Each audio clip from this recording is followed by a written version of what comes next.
From Walter Cizek's book, He Leadeth Me, Prayer. And I learned soon enough that prayer does not take away bodily pain or mental anguish. Nevertheless, it does provide a certain moral strength to bear the burden patiently. Certainly it was prayer that helped me through every crisis.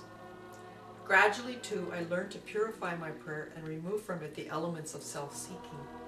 I learned to pray for my interrogators, not so that they would see things my way or come to the truth so that my ordeal would end, but because they too were children of God and human beings in need of His blessing and His daily grace.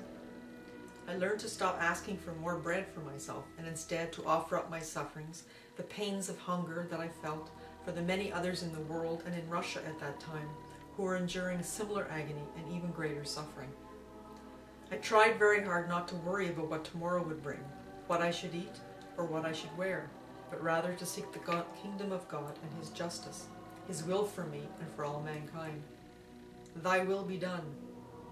That was the key, but only slowly did I come to experience how perfect a prayer is the Our Father, the Lord's Prayer.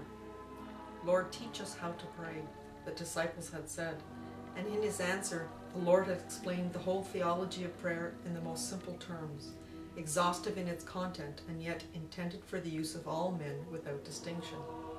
The human mind could not elaborate a better pattern in prayer than the one the Lord Himself gave us.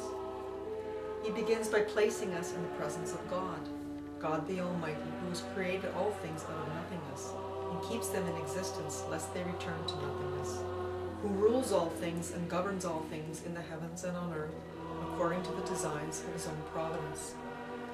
And yet this same all-powerful God is our Father, who cherishes us and looks after us as His sons, who provides for us in His own loving kindness, guides us in His wisdom, who watches over us daily to shelter us from harm, to provide us food, to receive us back with open arms when we, like the prodigal, have wasted our inheritance. Even as a father guards his children, He guards us from evil, because evil does exist in the world.